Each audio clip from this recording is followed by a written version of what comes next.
I have a prompt. I got it. Got it. Yeah, click on got it.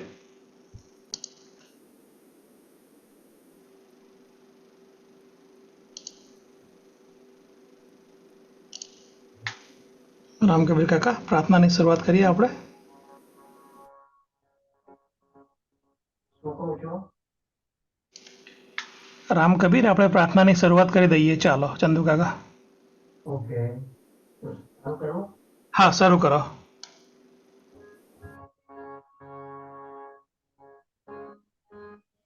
નજરથી કાગજે કરું, તન કરું વનરાઈ. નાથ સમગ્રથી મસ્તી કરું, ઘોર ઘોર લેખાન જાને કહો, ભુવન બ્રહ્મ કી જય.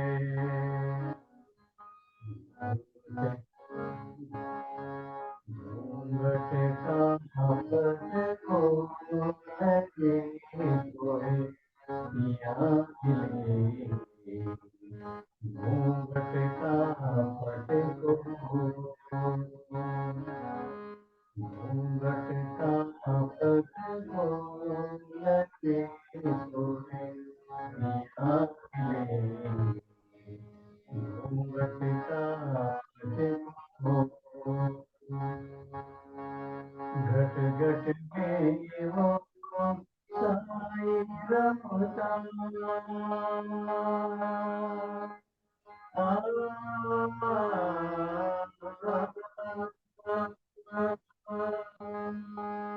घट घट में वो साई रमता, तब कवचन मत बोल के तोरे पिया मिले, पिता पट को।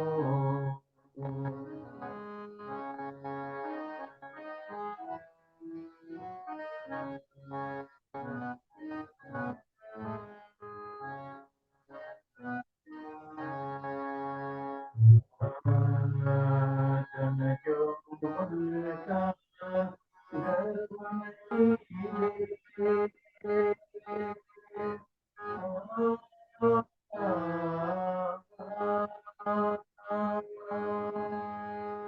जन जो मन का गर्व नहीं कीजिए, झूठा बजरंग क्यों डरेंगे। सुगम स्थल में दिया बार लेके, सुगम स्थल में दिया बार लेके, हसन से मत डोल रे कोरे पिया मिले, पिता पट को।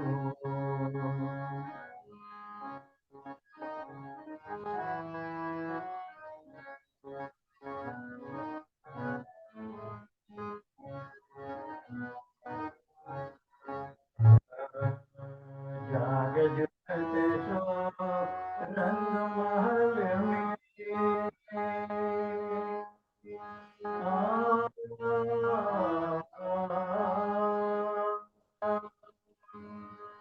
जाग जुगत सो रंग महल में, पिया पायो अनमोल रे। चाहे गयो है, चाहे कबीरा गयो है, बाजत मन डोल रे सोहे पिया मिले, घूंघट का पट खोल, घूंघट का पट खोल रे सोहे पिया मिले, घूंघट का पट खोल।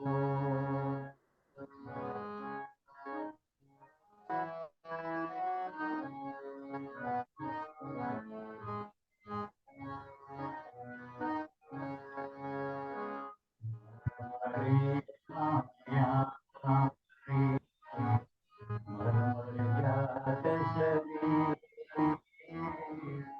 आशा तो नाम रह गई दास कबीर को तो पूर्ण ब्रह्म की जय। ओम संत कबीर साहिब की जय। राम कबीर। સૌને રામ કબીર. ઓમ શ્રી સદગુરુ કબીરાય નમઃ. આપ સૌ ભક્તજનોમાં વસેલ કબીરના રામ આત્મારામને સપ્રેમે વંદન. શ્રી રામ કબીર ભક્ત સમાજ ઓફ યુએસએ તથા સર્વે ચેપ્ટરો અને સર્વે ભક્ત સંસ્થાઓના સેવાભાવી સેવકો તરફથી આજના કબીર વિઝડમ કાર્યક્રમમાં ભાગ લેનાર, ફેસબુક લાઈવ અને સમય મળીએ યુટ્યુબ પર જોનાર સર્વે કબીર પ્રેમી ભક્તજનોનું હાર્દિક સ્વાગત કરતા આનંદ અનુભવું છું.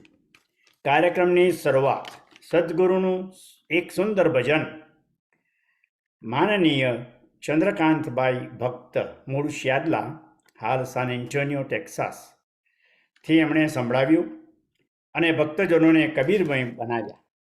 સમાજ આપનો ખૂબ ખૂબ આભારી છે. અવધ મેં શ્રી રામ આયે હૈ ના વિષય સાથે આપણા જાણીતા યુવાચાર્ય પૂજ્ય સ્વામી અભયદાસજી મહારાજ કે જેઓ ભારત ભૂમિ પર અયોધ્યા અવધપુરીમાં શ્રી રામ જન્મભૂમિ મંદિરના પ્રાણ પ્રતિષ્ઠા અવસરે હાજર રહ્યા હતા. રામલલ્લાના દર્શનથી પાવન થયા. તો આ ઐતિહાસિક, અલૌકિક અને અલભ્ય ઘટનાના તેઓ સાક્ષી બન્યા. તેમનો પ્રી રેકોર્ડેડ સત્સંગ આજે આપણે સાંભળીશું અને સમયસર કાર્યક્રમને પૂર્ણ કરીશું. વિશ્વમાં સર્વે સુખી રહો, સર્વે નિરામય દુઃખ રહિત હો, સર્વેનું કલ્યાણ થાઓ તેવી ભાવના સાથે વિશ્વના ભક્ત પરિવારોએ ગુમાવેલ સ્વજનોને અશ્રુભીના હૃદયના ભાવે શ્રદ્ધાસુમન અર્પિત કરી તે સર્વે પુણ્ય આત્માઓને ચિર શાંતિ મળે અને પરિવારને માનસિક શારીરિક સક્ષમતા આપે તેવી શુભ ભાવના સાથે સૌએ આજે આ પ્રાર્થના સાંભળી. કબીર વિઝડમ સર્વે કબીર પ્રેમી ભક્તજનોનો આધ્યાત્મિક વિસામો છે. રોજિંદા જીવનની આદિ વ્યાધિ ઉપાધિમાં પણ સમાધિ રહી શાશ્વત શાંતિની સમજણ આપે છે. સદગુરુની વાણીને સાંભળવું, વાંચવું, મનન કરવાની સાથે સાથે જાગ્રત રહી સૌ આચરણમાં મૂકે, અંગત જીવનમાં પરિવર્તન લાવે તેવી શુભ ભાવના અને એ જ આ કાર્યક્રમનો હેતુ છે. આવતીકાલે આપણે સૌ અમેરિકનો પ્રેસિડન્ટ ડે પર ફેડરલ રજાનો દિવસ હોય. આજ સુધીના સર્વે કમાન્ડર ઇન ચીફ પ્રેસિડન્ટોને તેમણે કરેલ દેશની સેવા બદલ યાદ કરી સેલિબ્રેટ કરીએ છીએ. સમાજ તરફથી સર્વે અમેરિકનોને તેને માટે ખૂબ ખૂબ બધાઈ. તો આવો રાજુભાઈ, આજના સત્સંગને આપણે આગળ લઈ જઈએ. રામ કબીર. રામ કબીર. જય શ્રી રામ, જય જય શ્રી સીતારામ. ભક્ત ભાઈઓ બહેનો, 22મી જાન્યુઆરી 2024 એ ભારત વર્ષ માટે એક ઇતિહાસ રચી દીધો છે અને ઇતિહાસમાં એ હંમેશા યાદ રહેશે. કારણ કે તે દિવસે અયોધ્યાની પવિત્ર ભૂમિ, પાવન ભૂમિમાં શ્રી રામલલ્લાની પ્રાણ પ્રતિષ્ઠા થઈ અને એ પણ કેવા સમય અને સંજોગ. આપણે જાણીએ છીએ કે વૈભવ અને સમૃદ્ધિની પાછળ આપણે સૌએ મનુષ્યની મુસાફરી હોય છે અને જરૂરી છે. પરંતુ તેમાં જો સંસ્કૃતિની જાળવણી થાય અને જો સંસ્કૃતિ ભૂલાઈ જાય, કારણ કે સંસ્કૃતિની સાથે જ તો આપણી મનુષ્યની મુસાફરી એક સફળ બની શકે. વૈભવ સમૃદ્ધિ જરૂરી છે, પણ એમાં આ સંસ્કૃતિ અટવાઈ નહીં જવી જોઈએ. તો સનાતન ધર્મની સંસ્કૃતિને પાછી પુણ્ય જાગૃત કરવા અને સબળ બનાવવામાં પ્રભુ શ્રી રામની ચેતના, જે પ્રખર ચેતના છે, જેને આપણે જોઈએ છે કે ભારત વર્ષમાં જ નથી પરંતુ આજુબાજુના દેશોમાં, જે કે ઇન્ડોનેશિયા છે, ઇવન સાઉથ કોરિયા, થાઈલેન્ડ વગેરે દેશોમાં પણ પ્રસરાયેલી હતી. ઓફકોર્સ થોડા એની હજુ પણ થાઈલેન્ડમાં રામલીલા થાય છે, અને બાલી ઇન્ડોનેશિયામાં રામના ઘણા એ બધી છે, ઇવન એમની પ્રતિમા છે. અને સાઉથ કોરિયામાં મેં સાંભળ્યું કે અયોધ્યાની એક રાજકુરીના લગ્ન થયેલા હતા ત્યાંના અયોધ્યા આપણે સાઉથ કોરિયાના રાજા સાથે. એનું આવે એનો ડિટેલ તો હું જાણતો નથી, પરંતુ રામની જે ચેતના છે એને આપણે પાછી મનુષ્ય ભારત વર્ષોમાં આપણે હિન્દુ ધર્મ દ્વારા, સનાતન ધર્મ દ્વારા જગાડી અને જે એક ભારત વર્ષને એક રૂપ, બધી જ્ઞાતિ જાતિ બધા જ ભેદભાવો ભૂલીને સદા રામ ભક્તો રામમય બની ગયા. એટલે 22મી જાન્યુઆરી એક મહત્વનો, બહુ જ ઇતિહાસમાં ઇમ્પોર્ટન્ટ દિવસ. અને આપણે સૌ મળીને એ જ શ્રી રામના જે કેરેક્ટરિસ્ટિક હતી બધી, એમ તે આપણે કેમ અપનાવીએ, કારણ કે એ સંસ્કૃતિ જાળવી રાખીશું. નહીં તો પછી શું થશે કે ઇતિહાસમાં જે ભૂલો થયેલી અને ઇતિહાસમાંથી શીખીશું નહીં તો એ જ પાછી રિપીટ થવાની. અને આપણી જવાબદારી છે કે ના, આપણી આવતી પેઢીને પણ એ ઇતિહાસ અને એના પ્રત્યે જાગૃતતા રાખીએ, સંસ્કૃતિ પ્રત્યે, તો પછી આગળ ને આગળ એ લોકોની પણ મનુષ્ય દેહની જે મુસાફરી છે તે આગળ વધશે. તો મિત્રો, આપણે પોતે તો સૌને ખબર છે કે ફક્ત 7,000 VIP ગેસ્ટને આમંત્રણ અપાયેલું હતું અયોધ્યા પ્રાણ પ્રતિષ્ઠા વખતે, શ્રી રામલલાની પ્રાણ પ્રતિષ્ઠા વખતે, પરંતુ એમાં 200 જ VVIP હતા. તો આજના જે વક્તા આપણા યુવા આચાર્ય શ્રી અભયદાસજી મહારાજ, આટલી યુવા 28 વર્ષની ઉંમરે પણ એમને VVIP સ્ટેટસ મળેલું. ફક્ત 200 સંતો માં અને અગ્રણીઓમાં એમને આમંત્રિત નિમંત્રણ મળ્યું હતું. અને એમણે શ્રી મોરારી બાપુ છે, રવિશંકર છે, એમની સાથે મળી અને એવા અનુભવ કર્યો છે. તો એ અનુભવ આપણે પોતે તો ત્યાં ફક્ત ટીવી પર જોયું છે, પરંતુ અનુભવમાં અયોધ્યાની પવિત્ર ભૂમિ કેવી આનંદમય, મંગલમય, પ્રાણમય, ભક્તિમય બની. તો એ પેલું આપણે અમેરિકામાં કહે ને કે ગ્રાઉન્ડ ઝીરોનો અનુભવ લઈ અને અમે અભયદાસજી મહારાજ સાથે વાત કરી, કારણ કે એમનું સ્કેડ્યુલ બહુ બિઝી રહી છે. એટલે છેલ્લે 1-2 વખતે શું થયું કે આપણે સ્કેડ્યુલ તો કરીએ એમને, પરંતુ એનો પ્રવાસ ભારત વર્ષમાં એટલો બધો બિઝી હોય છે કે ઘણીવાર મેળ નથી પડતો લાઈવ, કારણ કે ત્યાં 12 વાગી ગયેલા હોય, મિડનાઇટ થઈ ગયેલી હોય. એટલે આ વખતે શું કર્યું કે એમણે માફી પણ માગી ભક્ત સમાજની કે લાસ્ટ ટાઈમ એમ કે મારાથી સંજોગો જેવા નહીં હતા, તો હવે આવી નહીં શકાયું લાઈવ. તો અમે 2-3 દિવસ પહેલાં જ એમનો રેકોર્ડ કર્યો વિડીયો, અને એ વિડીયો પ્રસ્તુત કરીએ કે એમનો અનુભવ કેવો હતો પ્રાણ પ્રતિષ્ઠા વખતે.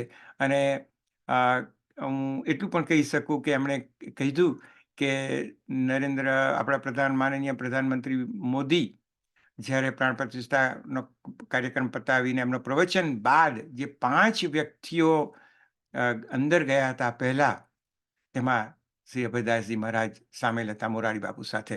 તો વી કેન સી કે આપણી એક સદભાગ્ય છે કે એવા યુવાચાર્ય કે જેમણે ઘણો બધો રોલ પ્લે કરેલો અને ઘણું મહત્વથી આપણે માયણું પ્રાણ પ્રતિષ્ઠા. તો એમના હવે શબ્દોમાં આપણે સાંભળીએ કે પ્રાણ પ્રતિષ્ઠા મહત્વની અને કેવું મંગલમય વાતાવરણ હતું. તો હું આ વિડીયો શેર કરું છું ભાઈઓ.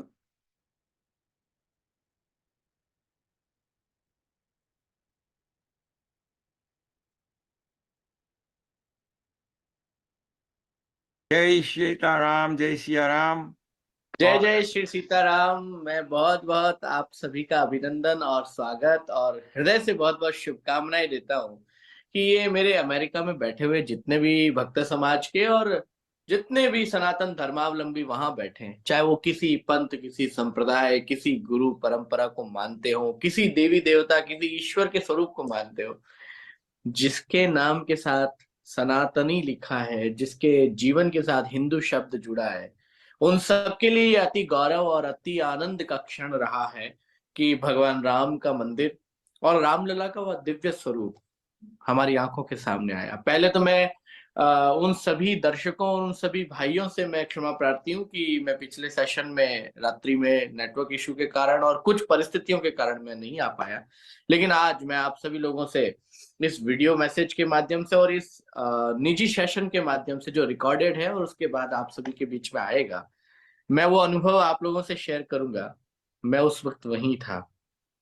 मैं तब भी वहीं था जब देश के माननीय प्रधानमंत्री प्रधान सेवक के रूप में जिस दिन उन्होंने अपने आप को घोषित किया, उस दिन राम सेवक के रूप में दिख रहे थे और हाथ में भगवान की खड़ाऊ और वस्त्र उपवस्त्र लेकर के थाली में मेरी आंखों के सामने से गए। मैं उस वक्त भी वहीं था जब देश के एक ऐसे सफल मुख्यमंत्री जिन्होंने योग साधना और योगी की भांति जीवन जीते जीते अब कर्म योग के सिद्धांतों को भी उत्तर प्रदेश में स्थापित करने का कार्य किया, ऐसे माननीय योगी जी जब प्रणाम करते हुए मेरे सामने आकर मुझसे पूछते हैं कि राजस्थान में सब ठीक है ना। मैं उस वक्त भी वहीं था जब देश के शीर्ष संत, देश के बड़े बड़े महापुरुष स्वामी अवधेशानंद गिरी जी महाराज जो जूना पीठाधीश्वर है, उनसे लेकर श्री श्री रविशंकर मुरारी बापू, स्वामी रामदेव जी, हम सब जब एक ही पंक्ति में एक साथ बैठे हुए थे। मेरे साथ में देश के बड़े बड़े जगत गुरु महामंडलेश्वर शंकराचार्य भगवान की उस स्टेज पर जितने भी रामानंदाचार्य थे, जहाँ शंकराचार्य और रामानंदाचार्य जो है एक ही जगत गुरु, जो वैष्णव में होते हैं, शैव परंपरा में शंकराचार्य होते हैं, उस स्तर के जितने भी बड़े बड़े महापुरुष थे वो सब मेरे आसपास विराजे हुए थे। मैं उस वक्त भी वहीं था जब मुरारी बापू और स्वामी अवधेशानंद गिरी जी दोनों महापुरुषों का हाथ पकड़ के मैं उनके साथ प्रथम उन 5 लोगों में था जिन्होंने सबसे पहले प्रधानमंत्री जी के बाद मंदिर में पहुंचकर गर्भगृह के सम्मुख बिल्कुल करीब जाकर रामलला को बहुत अच्छे से निहारने का सौभाग्य प्राप्त हुआ। मैं वो सौभाग्यशाली भी हूँ जिन्होंने उत्तर प्रदेश सरकार ने जिनको प्रमुख रूप से एक विशेष दर्जा देकर के उन चयनित लोगों में मुझे रखा गया। मैंने अपने आसपास देखा कि देश के बड़े बड़े अभिनेता, चाहे रजनीकांत जी हो, अमिताभ बच्चन जी हो, सचिन तेंदुलकर जैसे भारत रत्न से सम्मानित, पुरस्कार सम्मानित लोग भी मेरे आसपास विराजे हुए थे। देश के बड़े बड़े पद्मश्री, पद्म विभूषण, बड़े बड़े उद्योगपति, चाहे मुकेश अंबानी जी हो, चाहे मित्तल साहब हो, ऐसे बड़े बड़े उद्योगपतियों को भी मैंने अपने आसपास देखा। ये अनुभव जो है ना, मैं शेयर नहीं कर सकता कि मेरे आसपास थे, वो तो महत्वपूर्ण था। लेकिन जब पहली बार पट खुले और जिस बालक राम को हमने कुछ दिनों पहले, 2-3 दिन पहले ही उनकी मूर्ति का चित्र समाज के सामने आ गया था, जिस बालक राम को मूर्त रूप में हमने देखा और प्रतिष्ठा के बाद जिस बालक राम को श्रृंगार के साथ हमने सजीव रूप में देखा, वो मूर्ति में प्राण प्रतिष्ठा के बाद जो चित्रण उनके, जो तेज, जो ओज उनके मुख पर था, जो स्वरूप उनका था, लग गया कि वास्तव में भगवान आकर विराजित हो गए। और ये प्राण प्रतिष्ठा का महत्व है साहब। देखो, देखने में तो हमारा सिद्धांत भी कहता है कि कण कण में ईश्वर है, हर वनस्पति में आत्मा है, पत्थर में भी कई सिद्धांत तो पत्थर में भी प्राण मानते हैं कि कई जितने भी प्रकार के इस पृथ्वी पे जो भी दिख रहा है, चाहे चाहे पहाड़ हो, चाहे पत्थर हो, चाहे मिट्टी हो, ये सब और सब जो है ना कहीं अपने अस्तित्व को लेकर के जी रहे हैं। इनकी भी आयु है, इनका भी अवस्था है, इनके भी परिवर्तन होते हैं, इनमें भी कई स्वरूप बदलते हैं, कई प्रकार का परिवर्तन होता है। पहाड़ों की भी उम्र बढ़ रही है, पहाड़ों की भी हाइट बढ़ रही है, ऊंचाई बढ़ रही है। इस प्रकार का चित्रण तो सभी लोग, बड़े बड़े वैज्ञानिक भी करते हैं। जब उनमें भी आपको जीव नजर आता है, तब भगवान राम की उस मूर्ति में, बालक राम में जब प्रतिष्ठा के बाद जो तेज दिखा, मुझे लगा कि वास्तव में प्राण प्रतिष्ठा का महत्व क्या है। प्राण प्रतिष्ठा होते ही बालक राम के चेहरे पर तेज मुस्कान, उनके होठों पर ऐसी नजर आई मानो भगवान राम लला आज प्रसन्नता से हंसते खिलखिलाते हुए एक 5 वर्ष के बालक के रूप में हम सबके बीच आकर के खड़े हैं और कह रहे हैं कि जन गण मन अधिनायक जय है, भारत भाग्य विधाता। मुझे लगता है कि हमारा जो राष्ट्रगान है, वो राष्ट्रगान को उन्होंने पुनः जिंदा करने का कार्य हमारे देश के आराध्य मर्यादा पुरुषोत्तम भगवान श्री राम ने किया। बालक राम उनका नाम रखा गया क्योंकि वो 5 वर्ष के हैं बालक राम के उस सुंदर से स्वरूप ने पूरे देश के भाग्य विधाता के रूप में आकर के स्थापित होने का कार्य किया। और मुझे लगता है कि राम तो सदैव सनातन धर्म को, और राम तो सदैव इस भारत भूमि के भाग्य विधाता रहे हैं। लेकिन कुछ इन 500 वर्षों के संघर्ष के दौरान इस देश का भाग्य विधाता इस देश से छूट गया था। इस देश का भाग्य विधाता इस देश से कोसों दूर चला गया, और वो कार्य हमने नहीं किया, वो कार्य किया आक्रांताओं ने। वो कार्य किया इस देश की आत्मा, इस देश की प्राणों को खत्म करने वाले उन कुंठित मानसिकता के लोगों ने।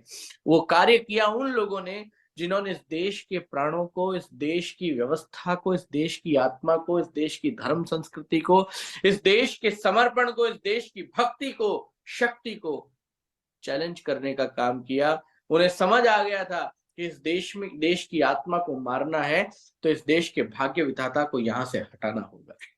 उन्होंने कुंठित मानसिकता के साथ रामलला को अपने स्थान से हटाया।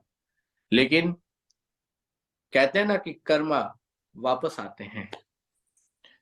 इस देश में कई सैकड़ों वर्षों से ज्योतिषविदों ने, बड़े बड़े भविष्यवक्ताओं ने ये घोषणा की थी कि 21वीं सदी में एक ऐसा प्रणेता आएगा, 21वीं सदी में एक ऐसा अभिनेता आएगा, एक ऐसा नायक आएगा कि जो इस देश का स्वाभिमान, इस देश का जो भी सम्मान, इस देश का शौर्य, इस देश का गौरव उन्हें पुनः लौटा करके देगा। तो मैं देश के माननीय प्रधानमंत्री जी का हृदय से स्वागत करता हूं। कुछ लोग हैं आज भी इस देश में जो कहते हैं कि ये तो देश की न्यायपालिका का कार्य है, सुप्रीम कोर्ट ने, उच्चतम न्यायालय ने निर्णय सुनाया इसलिए ये फैसला हुआ। उच्चतम न्यायालय भी यही था, न्यायाधीश भी यही थे, न्यायपालिका भी यही थी। लेकिन पिछले 60-70 वर्षों में कभी वो फैसला नहीं आया जब देश का ये नायक आकर के खड़ा हुआ और उसने कहा कि नहीं, मैं इस देश के स्वाभिमान को पुनः जिंदा करूंगा। राम तब आए जब धारा 370 हटी।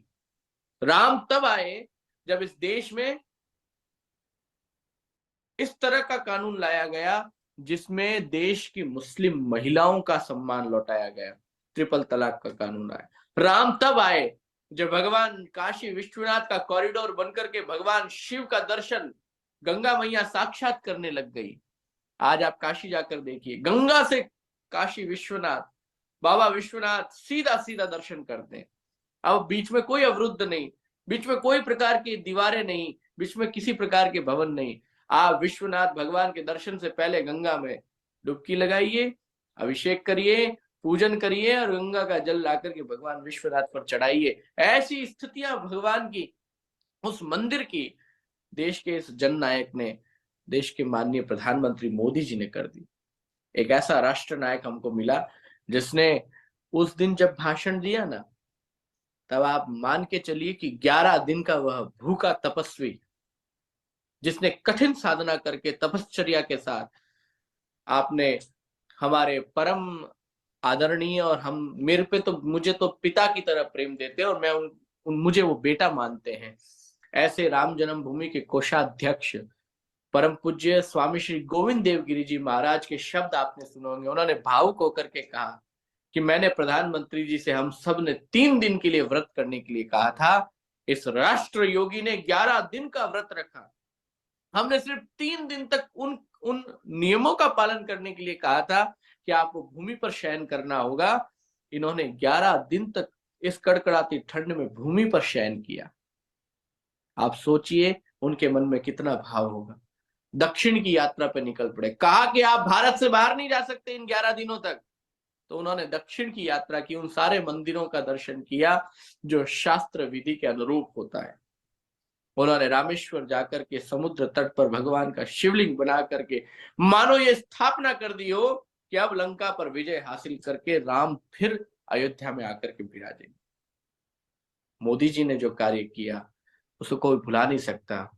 मैं बस इतना कह रहा हूं कि मोदी जी जब मंच पे खड़े होकर के माइक के सामने 2 बातें बोली, राम लला अब आ गए हैं।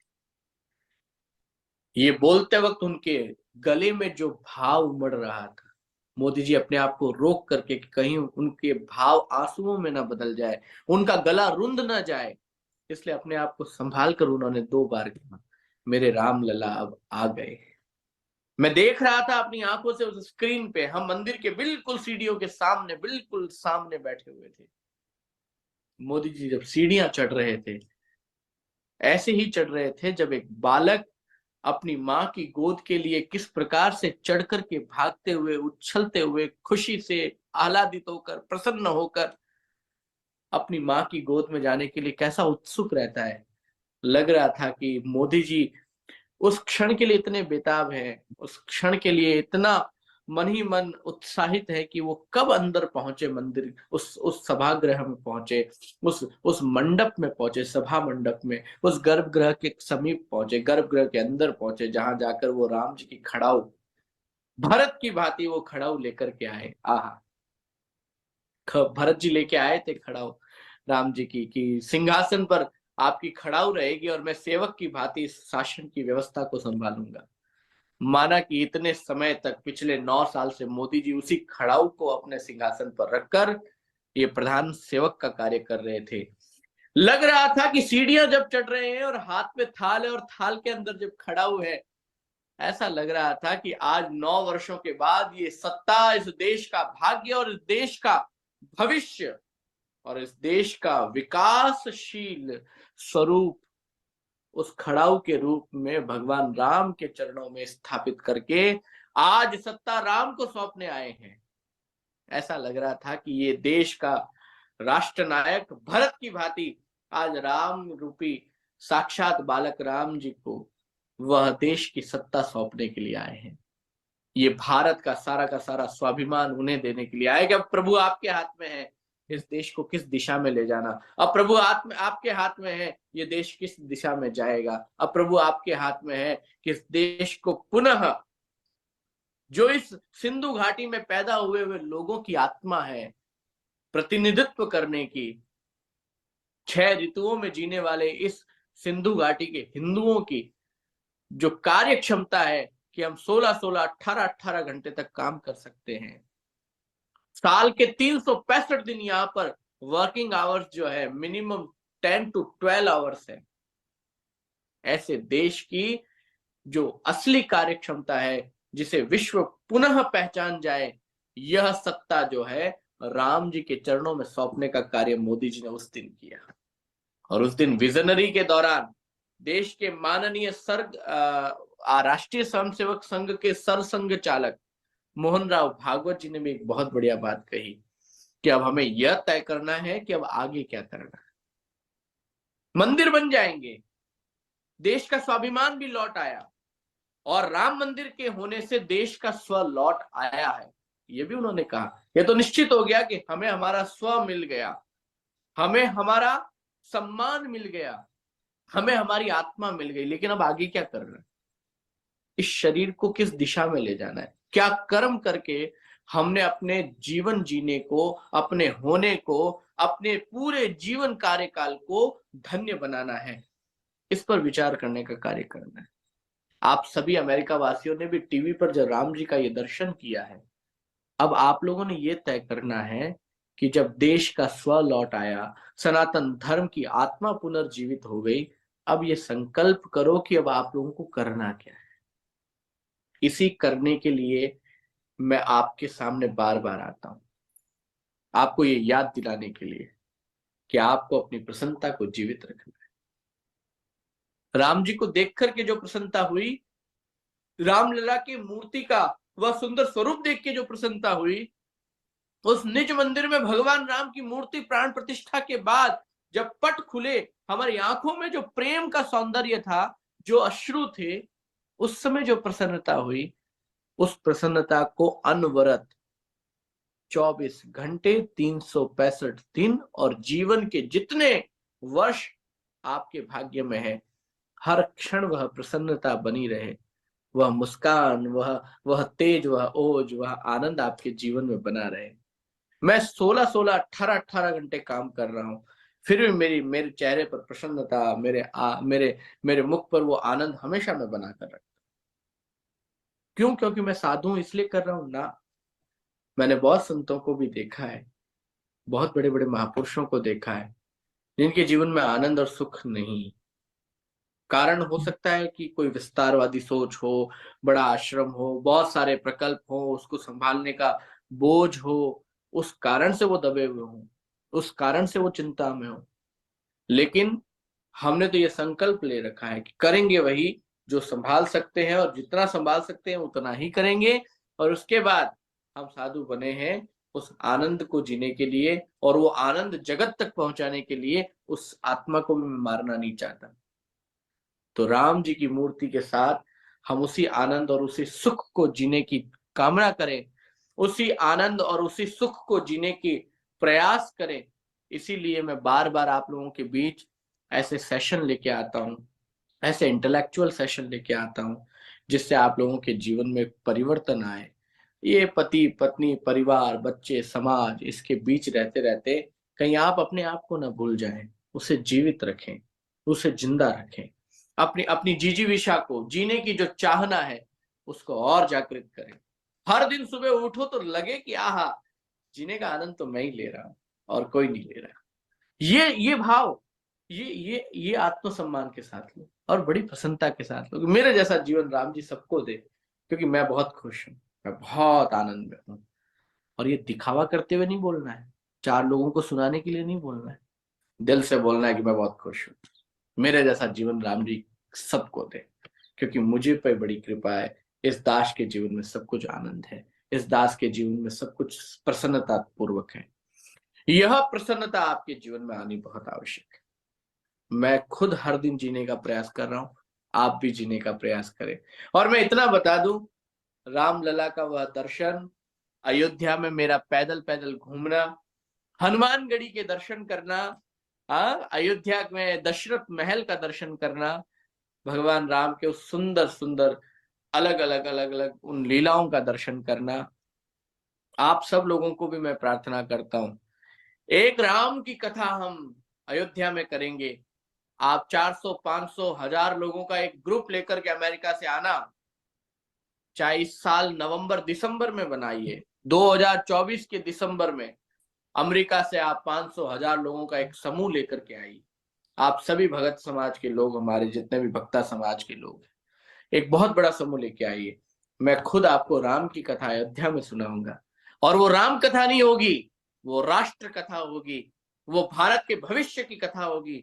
मैं बताऊंगा आपको कि भारत किस दिशा में जाने वाला है। मैं बताऊंगा आपको कि इस बार राम राज्य की स्थापना के बाद 2024 से 2034 तक मेरा देश किन बड़े बड़े कार्यों को करने वाला है। और आप मान के चलिए कि 2034 के बाद भारतीयों को अमेरिका आने की जरूरत नहीं पड़ेगी, अमरीकियों को भारत आना पड़ेगा।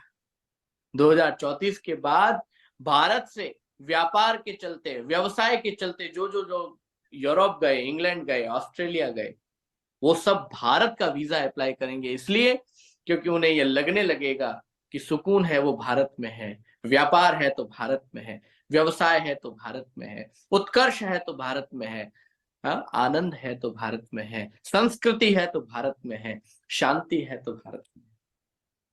हम गए थे व्यापार, व्यवसाय, उत्कर्ष, विकास की खोज में अमेरिका, इंग्लैंड, यूरोप, ऑस्ट्रेलिया, सब जगह गए। लेकिन 2034 के बाद इन 10 सालों में जो कार्य होंगे, उसके बाद आप लोग इस दुनिया की सबसे सुरक्षित जगह भारत को महसूस करेंगे।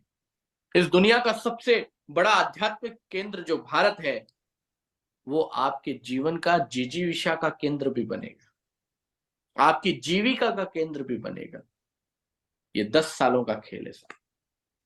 अब किसी को अमेरिका का वीजा या इंग्लैंड का वीजा लगाने के लिए लाइनों में खड़ा नहीं रहना पड़ेगा, लाइनों में उन लोगों को खड़ा रहना पड़ेगा भारत आने के लिए, क्योंकि भारत उस तरह से प्रगति के मार्ग पर है।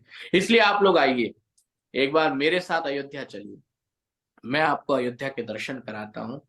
और एक बहुत अच्छा विनम्र निवेदन करूंगा, जब देश बदल रहा है, मेरे देश में ये स्वरूप बदल रहा है, जब मैंने देखा वहां पर अलग अलग संप्रदायों के जैन मुनियों को देखा, बड़े बड़े जैन मुनि मेरे साथ बैठे थे और इतने खुश थे, उनकी आंखों से आंसू। जैन तो अपने आप को अलग धर्म मानते हैं, जब वो भी राम की छत्र छाया में प्रसन्न होकर के आंखों से उनके आंसू बह रहे, मेरे खुद की आंखों में आंसू थे। हाथ में हमको रामलला को अभिनंदन करने के लिए घंटियां दी गई थी, मैं खड़े होकर के नृत्य कर रहा था, मेरी आंखों से आंसू बह रहे थे। आस पड़ोस में 7,000 जितने वीवीआईपी देश के थे, उन सब की आंखों में आंसू थे। तब मैंने देखा कि क्या संप्रदाय, क्या पंथ, क्या ऊंचा, क्या नीचा, क्या सगुण, क्या निर्गुण, ये सारा समाप्त हो गया। पूरा देश राममय हो गया, एक सूत्र में पिरो दिया गया। ये प्रधानमंत्री जी ने बहुत बड़ा कार्य किया। अब भारत में तो कोई पंथ संप्रदायों को मानता नहीं। अब भारत में तो जय जय श्री सीताराम चल रहा है। भारत में तो चाहे राम निर्गुण हो चाहे राम सगुण हो, भारत में तो राम ही राम चल रहा है। आप लोग इस झगड़े में मत रहना, आप लोग इस दिमाग के कचरे को बाहर निकाल देना, मिल करके एकजुट होकर के अब तो आओ राम की नगरी अयोध्या में मेरे साथ चलो। हम मिलकर के इस साल दिसंबर में एक भव्य राष्ट्र कथा करते हैं, जो राम कथा होगी अथवा राष्ट्र कथा भी होगी, जिसमें हम 5-7 दिन 9 दिन तक अयोध्या, काशी, चित्रकूट के दर्शन करेंगे और बड़े आनंद और उल्लास के साथ प्रतिदिन कभी काशी में कथा होगी, कुछ दिन अयोध्या में होगी, कुछ दिन चित्रकूट में होगी। अलग अलग जगह हम भगवान राम की उस कथा का श्रवण करेंगे। एक समूह बना करके अमेरिका से आप लोग आइए। वैसे मैं खुद आ रहा हूं अभी अमेरिका, मोस्ट प्रोबेबली मार्च में मेरा अमेरिका में आना होगा। अगर मैं उस दौरान नहीं आया, चूंकि अप्रैल में इस देश में इलेक्शन होने वाला है, तो मैं अप्रैल के बाद कम से कम एंड ऑफ अप्रैल में तो मेरा अमेरिका आना सुनिश्चित है। वैसे 12 मार्च के भी मेरे फ्लाइट टिकट बने हैं न्यूयॉर्क का। आया तो मैं 15-20 दिन के लिए अमेरिका आऊंगा, और नहीं आया तो अप्रैल मिड के बाद, अप्रैल एंड में मैं जरूर अमेरिका आऊंगा। 2 महीने की यात्रा, 3 महीने की यात्रा आप लोगों के बीच में करने वाला हूं। और इस बार जब आऊं तब एक कार्यक्रम की योजना हम बनाएंगे कि राष्ट्र कथा अथवा राम कथा। ये राष्ट्र कथा ही राम कथा और राम कथा ही राष्ट्र कथा है। ऐसे संकल्प के साथ अयोध्या के टिकट सभी से बुक करवा लें। हम सब मिलकर के अयोध्या का दर्शन करेंगे, वहां पर बड़ा उत्सव होगा, आनंद करेंगे, किलोल करेंगे। और मैं अपनी आंखों से, अपनी वाणी से, अपने भावों से और अपने हृदय से आप लोगों को भगवान राम का चिंतन मनन, और निर्गुण और सगुण दोनों राम में कोई अंतर नहीं, हम इसी पर कथा करें। अगु नहीं निगु नहीं, नहीं कछु भेदा। हाँ, ये कहा था तुलसीदास जी महाराज ने कि सगुण और निर्गुण में कोई भेद। यात्रा सगुण से ही प्रारंभ होगी और प्राण छूटने के बाद ईश्वर के चरणों में जाने पर निर्गुणता को प्राप्त होता है। तो ये तो सगुण और निर्गुण की यात्रा है, हम बड़े आनंद से करेंगे, बड़े उल्लास के साथ करेंगे। देखो, मैं तो जब राम जी के उस अद्भुत स्वरूप के बारे में जब चिंतन करता हूँ, और जब देखा था मैंने अपने आसपास की सारे पंथ संप्रदाय के अलग अलग संप्रदाय, मेरे साथ में कबीर पंथ के मगहर वाले विचारदास जी महाराज मेरे बिल्कुल पास बैठे थे, उनकी आंखों से आंसू बह रहे थे। मैंने देखा कहाँ गया पंथ, कहाँ गया संप्रदाय। वो भी उसी संप्रदाय से आते हैं जहां राम निर्गुण है, लेकिन उस दिन जब सगुण राम का वह पट खुला तो उनकी भी आंखों में आंसू थे।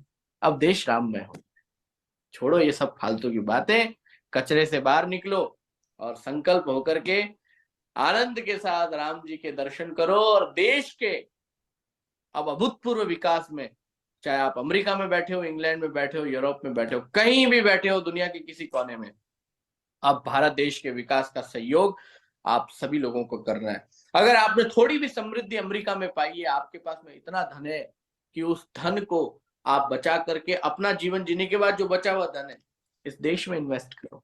आओ, इन्वेस्ट इन भारत, भारत में इन्वेस्ट करो, भारत को समृद्ध बनाओ। समृद्ध तो बनना ही बनना है, क्योंकि राष्ट्र नायक भगवान राम इस देश में आ चुके हैं, स्थापित हो चुके हैं, प्राण प्रतिष्ठा हो चुकी है। अब तो देश बदलना है, आप पीछे ना रह जाओ। क्योंकि गुजराती भाइयों को तो, और मारवाड़ी भाइयों को, मैं मारवाड़ से हूँ, आप गुजरात से, हम लोगों को व्यापार की भाषा तो बहुत अच्छे से समझ आती है। तो मैं ये भी कह दूं, फायदे का सौदा है, इन्वेस्ट इन भारत, क्योंकि आज इन्वेस्ट करोगे दुगना हो जाएगा 10 साल में। इसलिए जल्दी पधारो, अपना समय, अपना भक्ति, अपना धर्म, अपना जीवन का अमूल्यवान समय भी इन्वेस्ट करो, कमाया हुआ धन भी इन्वेस्ट करो, और शरीर का श्रम भी इन्वेस्ट करो। ये सारी चीजों को एक लेकर के आप भारत पधारो। मुझे बड़ी प्रसन्नता है कि हमारे राजू भाई, प्रफुल्ल भाई, हेम भाई, आज गिरीश भाई नहीं दिख रहे हैं, प्रीति बहन आई हैं, और हमारी मैक्सिको, न्यू मैक्सिको से कहाँ है बहन, कहाँ है बहन का चेहरा दिखाइए। तो न्यू मैक्सिको से भी हमारे बीच में जुड़ी हैं। और आप सभी जितने भी हमारे भक्त समाज के लोग हैं, हेम भाई का ये प्रयास, राजू भाई का ये प्रयास, प्रफुल्ल भाई का ये प्रयास, गिरीश भाई का, प्रीति बहन का, हमारे मुकेश भाई प्रीति बहन के साथ ही होंगे शायद, मुझे ऐसी आशा है। इन सब का ये प्रयास जो है बड़ा आनंददायी है।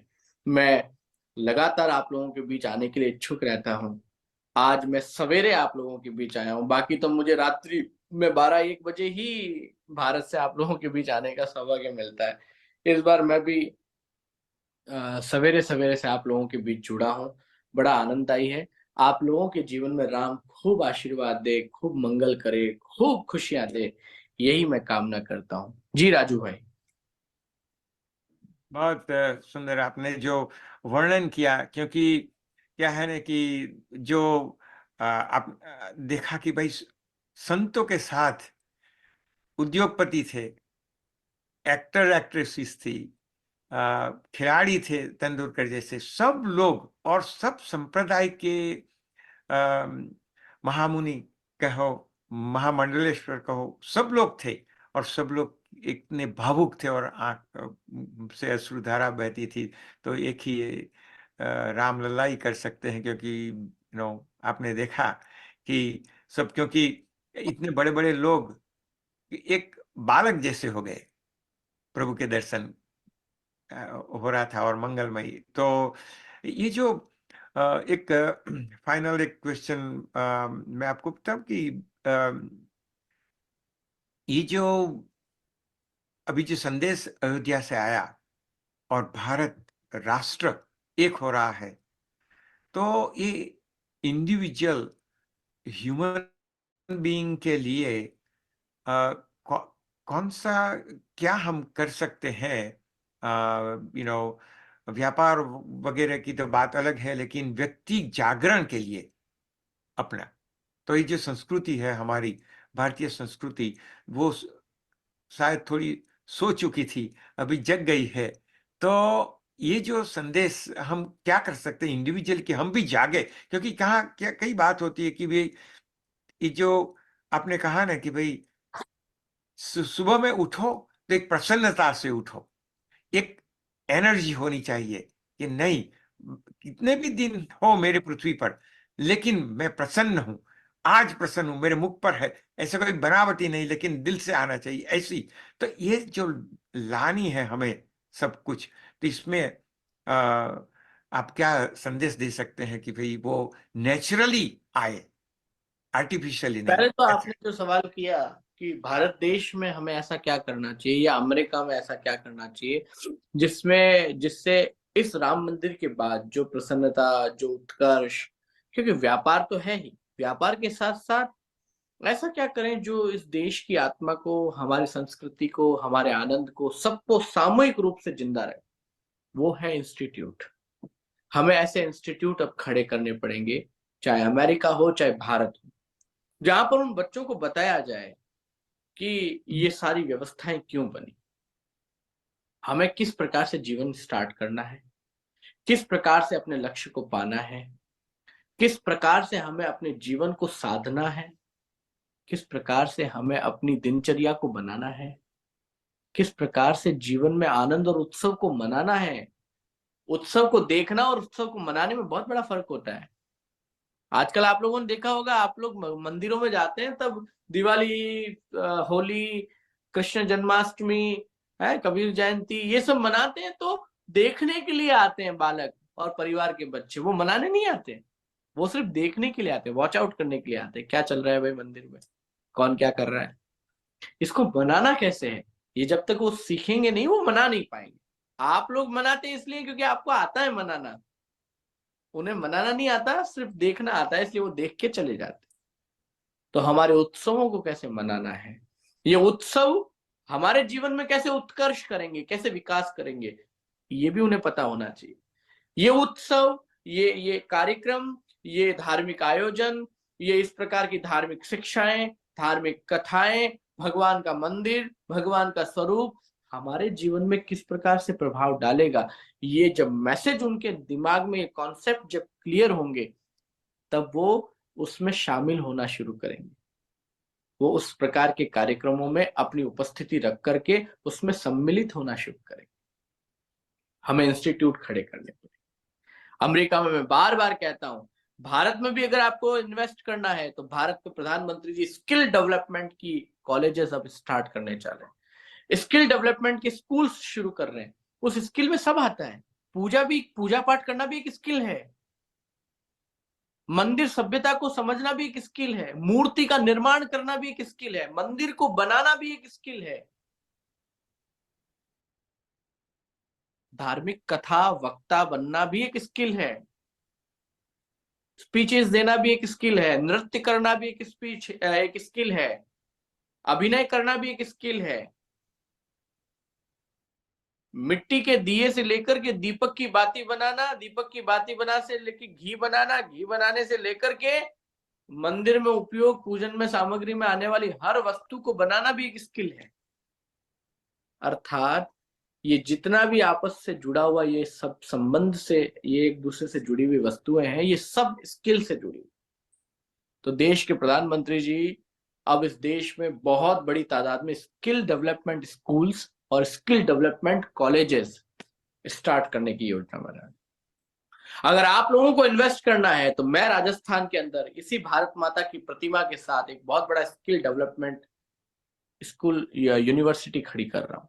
आइए मिलकर के हम लोग बनाते हैं, और बनाते ही नहीं है, इसको खड़ा करके हमारे गुजरात, राजस्थान के जो ऐसे ऐसे बालक हैं जो अपनी अपनी अलग अलग विधाओं में, स्किल्स में पैदा ही प्रवीणता के साथ हुए, लेकिन उन्हें तराशने की जरूरत है। हम उन्हें तराशेंगे भारत में भी, और यही काम हम अमेरिका में करें। अमेरिका में स्किल डेवलपमेंट पे तो काम बहुत हो रहा है, मैं एग्री करता हूँ, क्योंकि मैं अमेरिका को देखा हूँ। मैं बहुत साफ सुथरा व्यक्ति हूँ और बहुत ईमानदार व्यक्ति हूँ। जो चीज अमेरिका में अच्छी है उसकी प्रशंसा भी करनी होगी। वहां पर स्किल डेवलपमेंट का काम बहुत अच्छे से होता है। बालक जिस चीज में पारंगत होता है, अमेरिका के टीचर्स, अमेरिका का एजुकेशन सिस्टम चाहता है कि वो बालक जो जानता है वो उसी में आगे बढ़े। जरूरी नहीं सबको डॉक्टर इंजीनियर बनना है, ये अमेरिका में बहुत अच्छा कॉन्सेप्ट है। तो अमेरिका में आवश्यकता किसकी है? धार्मिक स्किल को डेवलप करने की, बच्चों के शिष्टाचार के स्किल्स को डेवलप करने की, सनातन धर्म के सांस्कृतिक स्किल को डेवलप करने की। तो हमें ऐसे इंस्टीट्यूट खड़े करने पड़ेंगे जहां पर शिक्षा के साथ साथ संस्कृति और धर्म दोनों को जोड़ करके उन तक पहुंचाया जाए। इसलिए मैंने कहा था, आपके मंदिरों को, आपके कल्चर सेंटर को जब तक आप इंस्टीट्यूट नहीं बनाओगे, कुछ नहीं तो वीकेंड इंस्टीट्यूट बनाओ, सैटरडे संडे हमारे बच्चे वहीं रहेंगे। वीकेंड इंस्टीट्यूट तो हमें बनाना ही पड़ेगा, और ईश्वर ने मुझे इसी कार्य के लिए पैदा किया है। मैं अमेरिका के अंदर ये प्रारंभ करवा करके ही रहूंगा कि एक्चुअली कुछ नहीं तो हम लोग वीकेंड पर इंस्टीट्यूट स्टार्ट करें, स्टार्ट यहां से, फिर फुल टाइम इंस्टीट्यूट भी खड़े करेंगे अगर इसका रिजल्ट बहुत अच्छा है और 100% रिजल्ट अच्छा आना है। तो आपसे यही निवेदन है कि अगर कुछ अच्छा करना है, उस आनंद को, उस उत्सव को, उन सारी चीजों को जीवित रखना है, पहले उनकी बारीकी को हमें सब तक पहुंचाना पड़ेगा। मैं यही तो करता आया हूं। मेरे जितने सेशंस हुए हैं, चाहे लाइव सेशंस हुए हैं आपके साथ वहां पर रह करके, और चाहे जूम मीटिंग के सेशंस हुए हैं, सब में हमने एक ही बात को कहा है, माइक्रो लेवल पर बारीकी से हर चीज को समझना। समझेंगे तो कॉन्सेप्ट क्लियर। आपके 100 से ज्यादा कॉन्सेप्ट मैंने क्लियर किए। मंदिर क्या है, धर्म क्या है, आध्यात्म क्या है, उसकी उपयोगिता क्या है, मंदिर जाते क्यों हैं, पूजन पद्धति क्या है, आरती क्यों करते हैं, ये जो बेसिक सी चीजें हैं उसके भी मैंने अर्थ आपको कईयों बार बताया, और मैं बार बार बताऊंगा, क्योंकि ये तो मनुष्य की प्रकृति है, सुनने के बाद भूल भी जल्दी जाते हैं, तो बार बार सुनाना पड़ता है, बार बार इन कानों में वो शब्द डालने पड़ते हैं, तब वो उनकी मेमोरी शार्प होती है, फिर स्मृति जागृत होती है। तो मेरा काम है जरा हल्के गाड़ी हाको मेरे राम गाड़ी वाले। आराम आराम से आपके जीवन में हर वस्तु को पहुंचाना, ये मेरा कार्य है। देखिए, अभी तो राम का समय आ गया है, अब राम जी का उत्सव चल रहा है, तो इससे ज्यादा आनंद क्या होगा। रामा रामा रटते रटते बीती रे उमरिया, रघुकुल नंदन कब आओगे, दासी की झूपड़िया। रामा रामा रटते रटते बीती रे उमरिया। हम तो अमेरिका में बैठे बैठे यही भगवान से प्रार्थना करेंगे ना, आप अयोध्या में तो आ गए, अब हमारे घरों में, हमारे इस हृदय में भी आकर के विराजित हो जाए। अरे मैं शबरी भिलनी की जाय, भजन भाव नहीं जानू रे, भजन भाव नहीं जानू रे। राम तुम्हारे दर्शन के हित, वन में जीवन पालू रे, वन में जीवन पालू रे। हो चरण कमल से निर्मल कर दो, चरण कमल से निर्मल कर दो, भिलनी की झुपड़िया। रामा रामा रटते रटते बीती रे उमरिया। रामा रामा रटते रटते। तो हम सभी तो यही चाहते हैं कि महाराज हम भी बिल्ली जैसे ही हैं। हमको भजन भाव नहीं आता, हमको ज्यादा ये मंत्र साधना ध्यान वगैरह भी नहीं आता, हम तो साधारण मनुष्य हैं। जल्दी जल्दी हमारे गांव, हमारे धाम, हमारे घर, हमारे इस घट में आकर के विराजित हो जाओ। इसको निर्गुणता में भी ले सकते हैं। हम ईश्वर से प्रार्थना करते हैं, हे निराकार नाम, आकर के हमारे इस चित्त में विराजित हो और इस चित्त को भी निर्मल करो, और मुझे उस परम तत्व की, परम पुरुष के दर्शन का उस पात्री बनाओ। ऐसा मैं अभिलाषा करता हूँ, ऐसी मैं भगवान आपके सामने चाहना रखता हूँ। बस ऐसी प्रार्थना के साथ ईश्वर को कैसे प्राप्त किया जाए, इसकी कामना नित्य करते रहो। प्रायश्चित भी करो और साथ ही साथ पश्चाताप भी करो। पश्चाताप और प्रायश्चित दोनों चलता रहे। बस इन्हीं कामना के साथ मैं, मेरे सदगुरु कबीर विजडम के मेरे जितने लोग हैं, देखो मैं बड़ा भावुक आदमी, मैं बहुत ज्यादा इमोशनल हूँ, और जब राम की बात आती है, जब धर्म के प्रति अपनी कर्तव्य निष्ठता की बात आती है, जिम्मेदारियों की बात आती है, तब मैं भावुक हो जाता हूँ। और ये हम सबको करना है, मिलकर के करना है। और मैं तो आपके परिवार का हिस्सा बन गया। मैं अमेरिका में हमारे भक्ता परिवार का एक हिस्सा हूँ। मैं आपका गुरु नहीं हूँ, मैं आपका साथी हूँ, मैं आपका सहयोगी हूँ। मैं आपके साथ कदम से कदम चलने वाला आपका परिवार का एक बालक हूँ, जो सिर्फ बालक राम की तरह हंसता और मुस्कुराता रहना चाहता है, और आपके चेहरे पर भी खुशी देखना चाहता है। यही कामना करता हूँ। जय जय श्री सीताराम, जय जय। और हम लोग तो इतने सौभाग्यशाली हैं कि हम तो वर्षों से राम कबीर कर रहे हैं। राम पहले है हमारे लिए, फिर हमारे बाद हमारे लिए बाकी सब कुछ है। बहुत अच्छा, बहुत सुंदर जो आपने कहा कि जागरूकता लानी है, और बच्चों के साथ ऐसा नहीं है कि भाई क्योंकि अब हमारे पास सेंटर है, मंदिर है। पहले तो 50 साल 40-50 साल पहले तो कुछ ऐसी व्यवस्था थी नहीं, लेकिन अभी तो है। तो उसका सदुपयोग करें, और बालक से ही हम जागरूकता लाए। हमें खुद में तो लानी है थोड़ी, लेकिन बालक में भी आए। बस आपने जो संदेश दिए आप लोगों के लिए तो मैं बैठा हूँ, बालकों के लिए इंस्टीट्यूट लाइए, बालकों के लिए इंस्टीट्यूट लाइए।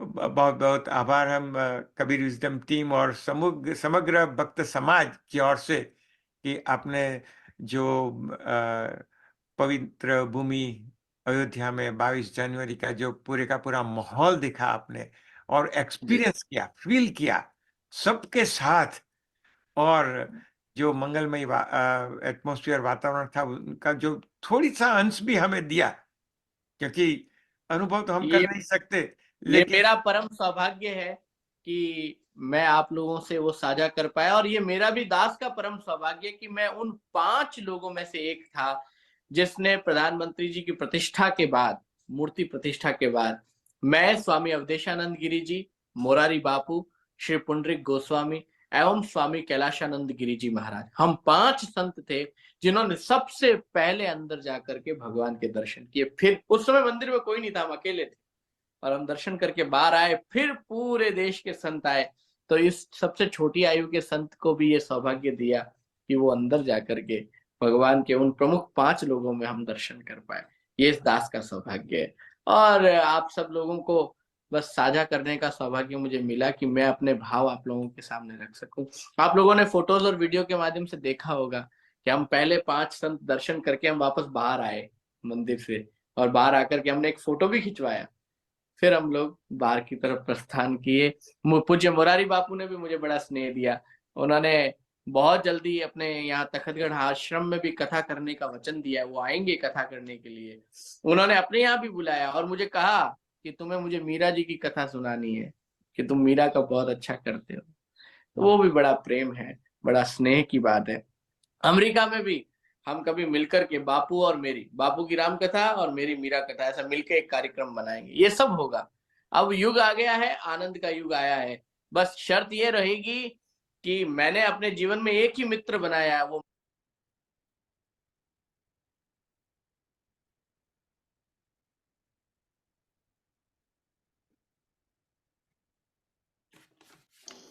Go ahead, Raju Mama. Sorry. Thank you પૂજ્ય અભયદાસજી સાહેબ. બહુ આનંદ થઈ ગયો આ કબીર વિઝડમ ટીમ સાથે આપનો સત્સંગ ખૂબ જ સુંદર રીતના જે કમ્પોઝ કર્યો તે બદલ શ્રીમાન રાજુભાઈ, શ્રીમાન હેમંતભાઈ, ખૂબ ખૂબ આભાર. તમારો જે આધ્યાત્મિક સંદેશો અમને સર્વે ભક્તજનોને કાયમ મળે જ છે તેને અમે જીવનમાં ઉતારવાના પ્રયત્ન કરીશું અને ફરી ભક્ત સમાજ આપનો આભારી છે. સાથે સાથે ભારત દેશના આપણા મુખ્ય સેવક, આપણા લોકપ્રિય માનનીય વડાપ્રધાન શ્રીમાન નરેન્દ્રભાઈ મોદીને પ્રભુ દીર્ઘાયુ બનાવે તેવી સમાજ તરફથી શુભભાવના. હવે આવતા વીકે સેમ ટાઈમે દેહદાન, અંગદાન અને દયા મૃત્યુ વિશેની ખૂબ જ ઉપયોગી, સમાજ ઉપયોગી માહિતીની ચર્ચા આપણા જાણીતા ડાઉની કેલિફોર્નિયાથી શ્રીમાન પ્રવીણભાઈ મોહનભાઈ ભક્ત તેઓ જોડાશે.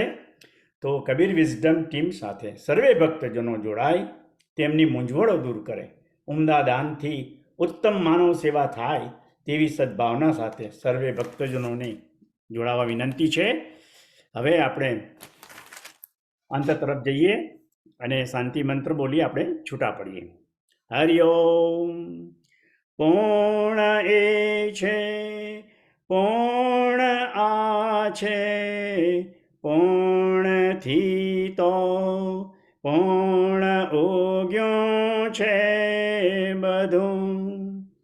પૂર્ણમાંથી પૂર્ણ આપી દો ભલે, શેષ પાછળ પૂર્ણ રહેવાનું સદા.